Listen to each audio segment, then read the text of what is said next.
Hey, it's Quadix here. Make sure you like the video if you enjoyed, subscribe, comment Q or any other comments you may have. The link to the Discord and my Instagram will be in the description. Check them out. When this video gets to 500 likes, I'll upload the next part. Roll the intro.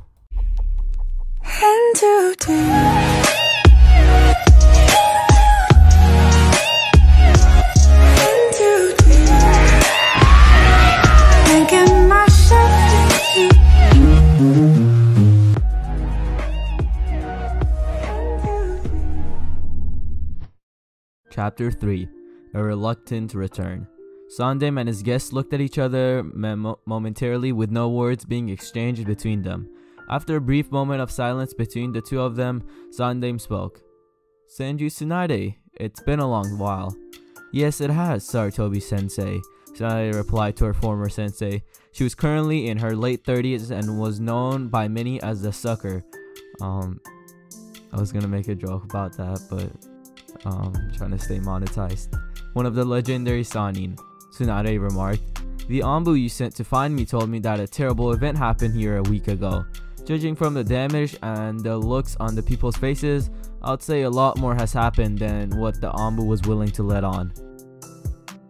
He also told me that there was another major issue at hand here that was a matter of the utmost importance that requires my presence before you. He wouldn't tell me what it was, saying that he was only saying that you alone could tell me since it was highly confidential for only my ears to hear." Momentary pause. "In truth, I truly didn't want to return to this village again, although I reluctantly did so since you personally requested my audience." He was inside. "I understand that a great deal has happened in your life which caused you to grow bitter toward your home village, and I won't make any excuses about it." Before Tsunade said another word, her eyes caught sight of a baby's crib that was at the side of Hiruzen's office. Curiously, she went over to the crib and looked inside of it, seeing a week-old baby boy sleeping peacefully inside it. Her mood started to lighten up upon seeing the child. Smiling at the newborn, she asked her former sensei, "Who's the cute blonde-haired infant? Certainly he can't be your grandchild, yes?" "You're right, he's not my grandchild," Hiruzen replied. "His name is Naruto and he's Yandame's son and heir." The Sannin's eyes widened in surprise upon hearing those words. "Minato had a kid?" Tsunade said in surprise and happily.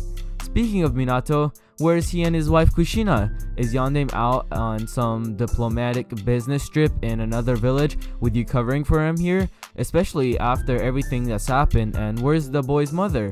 Tsunade saw a certain look on Sarutobi's face which was a bad omen. "Tsunade," Hiruzen said, "I humbly ask for you to adopt Minato's child." That was when she looked at her former sensei as if he lost his mind. "You want me to do what?" Tsunade shouted, causing Naruto to wake up and start crying. Hiruzen sighed again as he went over to Naruto, lifting him up out of his crib and into his arms, eventually calming the child. "Adopt Minato's son?" Tsunade asked in disbelief. "Have you lost your mind? Exactly where is Minato and his wife?" "Tsunade," Hiruzen replied quickly, cutting Tsunade off. "Please calm yourself down." In a calmer tone, he suggested, "Take a seat, Tsunade. There's something that I have to tell you. Sad to say, you're not going to like what you're going to hear." Having no other option, Tsunade pulled up a seat and sat down as her former sensei advised. Hiruzen pulled his office seat over towards his former student and sat down on it with Naruto cradled in his arms. Hiruzen began explaining. "A week ago, the great monster known as Kyuubi no Yoko came and attacked the village. Days before the monster's attack, however, Minato received words from one of his top shinobi about Kyuubi's eventual arrival to Konoha. As you're well aware, Tsunade, Kyuubi's existence was no monster's attack. However, Minato received word from one of his... Kyuubi's existence was no myth to Konohagakure even before its attack. The people knew that the monster was capable of doing after hearing many stories about the beast's power. Many, however, couldn't understand why Kyuubi was coming to attack Konoha, killing and destroying everything in its path as it made its way to our village. Minato worked night and day trying to find ways of stopping the creature, but had little success. It was a profound burden for him, and the fact that his wife was about to go into premature labor because of the heavy stress and frustration both of them were in wasn't helping. In truth, the villagers knew that Minato was married to a most skilled kunoichi who was pregnant with their child. What they don't know is that she went into labor prematurely because of the intense stress both her and her husband were in and the night of the Kyuubi's attack. She was secretly rushed to a private medical tent during the attack to give their son birth to their son. Sadly though, because of his wife's severe emotional distress and weakened condition, Kushina died shortly after giving birth to Naruto, and the news of his wife's death devastated Minato. Tsunade was already feeling her tears building up in her eyes before they started falling free down her face. Sarutobi continued, and what severely added more pain to Minato was that the ancient Kenjutsu Ogi he finally found, it's Senju. Wait, no, it's not Senju. I forgot what sealing thing was called. It's not Kenjutsu, that's swords. Let me know in the comment sections. A newborn child whose umbilical cord was freshly cut, and there was no other child born that night except his own. In performing the it's not Kenjutsu, but whatever, the sealer could have to surrender his or her life for the, it's not Kenjutsu again, Ogi to take effect. Sadly, I could still remember the demolished look on Minato's face when he saw that his whole family, his whole life's work and family he so eagerly wanted to have with his wife and son were destroyed within such a short time and reduced to nothing. Even if there was another child born that night, Minato wouldn't have asked any parent to sacrifice their child, or even a child born on the same night who became an orphan simultaneously after losing both his or her parents as a result of the Kyuubi's attack, into such a harsh burden, especially if he himself wasn't willing to do it with his own child. Therefore, he used and sacrificed his own newly born child and his own life for the ritual to seal away the Kyuubi.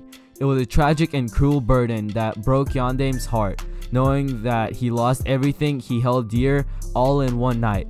For the preservation of Konohagakure and preventing Kyuubi from doing more destruction and slaughtering than what it already had done. Tsunade started sobbing as more tears came down her face. Hearing this story made her hate the position of Hokage all the more, since she lost loved ones who were in some ways connected with the title of Hokage. Hiruzen himself couldn't help but let a few of his own tears fall from his face while retelling the horrific event in detail. He wiped away the tears that fell upon Naruto's face before he continued. Before Minato went to battle the Kyuubi, he asked for one private moment alone with Naruto. I respected his wish, although I stayed close enough to the tent to hear what Yandame was saying. While alone with his son in the tent, Minato allowed some of his tears he held back to fall freely, while cradling Naruto in his arms, apologizing and telling Naruto that this wasn't what he wanted for him. I remember him telling Naruto that he wanted him to grow up in a village where he could have grown and matured into a great shinobi and inherit the village's will of fire with both himself and his mother, and be beloved by everyone in the village, not only as his honorable son but also as Namikaze Naruto. But Yandame knew that wasn't to be because of the monster that attacked and ruined all of his dreams. Yandame knew that he had to do something, since it was both his duty as the Hokage and as a father to protect Konohagakure, to make sure his son had a future in the village he loved so much. Namikaze Naruto, my son, you will be the hero who defeated Kyuubi no Yoko and saved Konohagakure no Sato, Minato whispered to Naruto before calling him back to explain what he wanted me to do. Yandame made it very clear that he didn't want the villagers to know of his son's existence, at least not yet. Originally, his intentions was for Naruto to be regarded as the great hero who saved Konoha by sealing and imprisoning Kyuubi into him. The child's name was changed from Namikaze Naruto to Uzumaki Naruto. He was giving his mother's maiden last name in order to protect his true identity and heritage. Although I wish there was another way to bring down Kyuubi, however, I knew that a severe price had to be paid to stop the creature. Naruto was to be made into a living sacrifice, with his father giving up his life in order to save Konoha and all who live here. Tsunade didn't want to hear the story any further. Her heart was breaking. It was too tragic and horrible to bear. Before she could interject and tell her former sensei to stop telling her the story, he resonated. However, the situation had taken an unexpected twist after it's not senjutsu, that's senjutsu is nature chakra, kenjutsu sword, ninjutsu is like actual like jutsus and stuff. Genjutsu's the vision, like I don't know how to describe it, but I can't think of Funjutsu. Yes, okay, I got it. Tsunade's head shot up upon hearing. Twist after the Fuinjutsu was performed. Tsunade's head shot up upon hearing what her former sensei said. He continued. A very strong chakra made its way towards Naruto and infused itself into the boy's belly. However, this chakra wasn't red as we had anticipated. Rather, it was blue. No one knows what happened to Kyuubi after the Fuinjutsu was initiated, but one thing is certain. Yondaime was sealed into Naruto. The Sandame's eyes widened in shock and absolute disbelief. She remained silent as her former sensei allowed her to process everything he told her up to now. A moment later, Sandaime went on. No one else outside the village council besides you and a few Anbu who's been sworn to secrecy knows this. As far as the rest of the villagers know, Yondaime, his wife, and child are dead, along with many others who lost their lives during the attack. Tsunade was left speechless at everything she was hearing. It was overwhelming both mentally and emotionally. She didn't know how much more she could handle, and she knew that Hiruzen wasn't finished. As a result of this unexpected turn of events, the council and I realized that the situation concerning Naruto has drastically changed. With the boy having Minato sealed into his being, there's no doubt that he'll undergo certain physical and psychological changes in his development and acquire all, if not most, of everything that made Yondaime Hokage, the man and the shinobi he became known to be in Konoha and the rest of the shinobi world. You mean to say that Minato will take over his own son's body? Tsunade asked in disbelief. No, Hiruzen quickly replied reassuringly. Rather, Naruto will inherit and absorb his father's knowledge, wisdom, stamina, abilities, and chakra in a gradual process as he grows up, basically becoming a born Hokage. The child will still be his own individual person, not Yondaime's incarnate. Because of this, Naruto is in more danger than before. It would have been hard enough should we have let everyone know that Minato had a surviving child, with countless people seeking to spoil, pamper, or adopt the young boy for their own intention and possibly to get a hold on Naruto's huge inheritance. It's worse now with the Yondaime sealed inside of him, and if the enemy villagers and nations discover the secret, one of two worst cases scenarios would happen. One, they could either attempt to murder the child, or two, which is most likely, they will try to kidnap the child and raise him to be part of their nation, thus corrupting the child and making him our enemy. Either scenario would prove disastrous for Konoha and Naruto, and perhaps other villages and nations should they cross his path. Sandaime took a moment to look at Naruto, who was now fully awake and looking around the environment. He wasn't so familiar with. Sighing, Sandaime continued. The truth is, I would have gladly took it upon myself to raise the child and guide his upbringing. However, my reinstatement as the Hokage heavily limits the amount of time I can spend with the boy, and I can't trust him with just anyone in the village, not even with any of the clan leaders or village elders. And the last thing we need is Naruto turning out like Orochimaru. I don't want history to repeat itself, with Naruto causing him to become something perhaps worse than Orochimaru himself. Tsunade remained silent. The memory and hurt of Orochimaru's betrayal was still fresh on her mind. Jiraiya isn't the raising little children type, and his role as the author of those books you hate so passionately wouldn't help in the child's development. For once, I agree with you, Tsunade remarked. Although you're being a bit hypocritical since you also read those books like some closet pervert. Annoyed by her comment, Sarutobi cleared his throat and continued on with a more serious demeanor. The fact that I'm asking you to adopt and raise Yandame's son shows the amount of conviction and belief I have in your abilities to raise, control, and balance the child since he's been infused with a powerful Hokage. But still, Naruto is an innocent child who's been forced to shoulder this heavy burden without his consent. He needs someone who can properly raise and ensure his tutelage, and show him motherly affections on top of that. I'm more than certain you can also teach him in the advanced arts of medical and healing jutsus. Tsunade's heard a lot more than she was bargaining for. It was too overwhelming for her at the moment. Sandae knew that she already went through a lot in Konoha, and the fact that she lost most those she loved dearly, among them being her grandfather and grand uncle, the Sandame and Naidame, her lover and her little brother, both of whom wanted to become Hokage, left her with bitterness about her home village. After learning what become of Yandame and his family, the village as a whole, it was too much. And now she's being asked by her former sensei to adopt and raise Yandame's Hokage's child as her own.